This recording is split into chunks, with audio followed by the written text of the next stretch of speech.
आज हम श्री जलाराम बापा के जीवन कथा सुनेंगे। श्री जलाराम बापा का जन्म साल 1799 के नवंबर महीना की 4 तारीख को गुजरात के वीरपुर गांव में हुआ था। बापा की मातुश्री श्री राजबाई को साधु संतों की सेवा करना बहुत ही पसंद था। कोई भी साधु या संत कभी भी श्री राजबाई की मेहमान नवाजी के बिना वीरपुर से नहीं जा सकता था। श्री जलाराम बापा के पिताश्री का नाम श्री प्रधानजी ठक्कर था, जो व्यापार करते थे। 16 साल की कम उम्र में श्री जलाराम बापा की शादी ठक्कर प्रगजी भाई सोमैया की बेटी वीरबाई से हुई थी।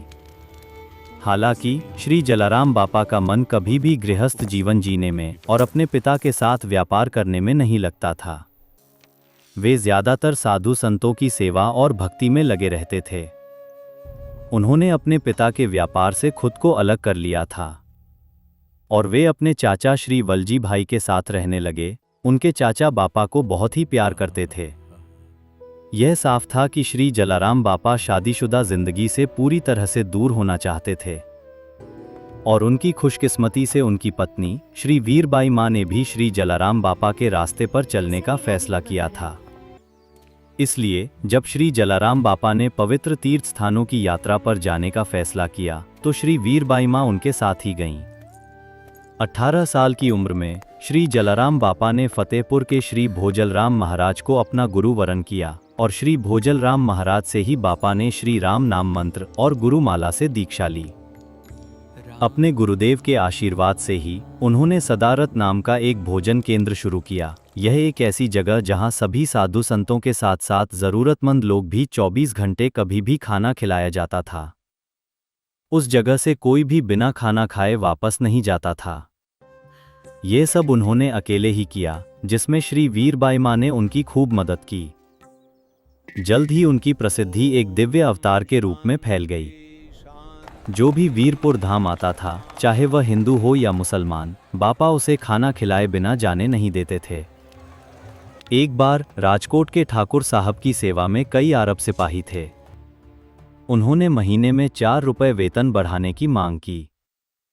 ठाकुर साहब ने यह बात को अस्वीकार किया। तब उनमें से कुछ अरब सिपाही ने नौकरी छोड़ दी और वे जूनागढ़ में नवाब साहब के यहाँ नौकरी की तलाश में जूनागढ़ की ओर निकल पड़े। रास्ते में उन्होंने भोजन के लिए कुछ पक्षियों का शिकार किया और उन्हें अपने झोले में रख लिया। जब वे वीरपुर धाम पहुंचे तो बापा ने उनसे खाना खाकर फिर जाने के लिए आग्रह किया। तब उन्होंने यह बात बताते हुए विरोध किया कि वे मुसलमान हैं तो वे यहाँ खाना नहीं खा सकते। तब बापा ने कहा कि भगवान की अदालत में जाति और धर्म का कोई भेदभाव नहीं है, यहाँ सबका स्वागत है। वे सभी अरब सिपाही ने मंदिर में खाना खाया, लेकिन उन्हें इस बात की शर्म आ रही थी कि उनके झोले में मरे हुए पक्षी हैं। बापा ने झोले को छुआ और कहा कि इन पक्षियों को घुटन हो रही है।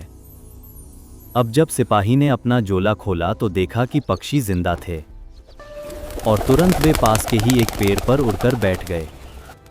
अब वे सभी अरब सिपाही हैरान हो गईं। वे समझ गए कि वे एक दिव्य व्यक्ति के सामने हैं। वे सभी अरब सिपाही बापा के चरणों में गिर पड़े और उनसे विनती की क्या उन्हें जूनागढ़ में नौकरी मिल जाएगी। बापा ने कहा, जूनागढ़ में नौकरी की क्या जरूरत है। अरब सिपाही सिर्फ एक ही मालिक की सेवा करते हैं। और ठीक उसी समय राजकोट के ठाकुर साहब का भेजा हुआ एक दूत वहां आया। वह सभी अरब सिपाही को अपने साथ वापस आने को कहा और कहा कि ठाकुर साहब ने उनकी 7 रुपए की वेतन बढ़ोतरी मंजूर कर दी है। यह सब बापा की कृपा थी। वे सभी अरब सिपाही नतमस्तक होकर वहां से राजकोट की ओर विदाई ली। वीरपुर के संत श्री जलाराम बापा के जीवन काल में ऐसी कई महान चमत्कार होते रहे हैं और आज भी उनके दिव्य प्रभाव से कई दिव्य चमत्कार भक्तों के साथ भी होते रहते हैं। बापा ने पूरे जीवन श्री राम मंत्र का जप किया और भूखे लोगों की सेवा की। आज जब हम इनकी कहानियों को याद करते हैं तो हमारा दिल भक्ति और कृतज्ञता से भर जाता है। साल 1881 के फरवरी की 23 तारीख को बापा ने भगवान श्री राम का भजन करते हुए स्वतः अपना दिव्य देह त्याग किया और प्रभु की अखंड सेवा के लिए दिव्य धाम गए। आज भी वीरपुर धाम में श्री जलाराम बापा जहाँ भजन करते थे वहीं एक सुंदर मंदिर है और उन्होंने जो सदाव्रत भूखे लोगों को खाना खिलाने की व्यवस्था की शुरुआत की थी वो आज पर्यंत चल रही हैं। आज भी लाखों श्रद्धालु यहाँ प्रसाद ग्रहण करते हैं। ये थी वीरपुर धाम के महान संत श्री जलाराम बापा की संक्षिप्त जीवनी। बोलो जय श्री राम।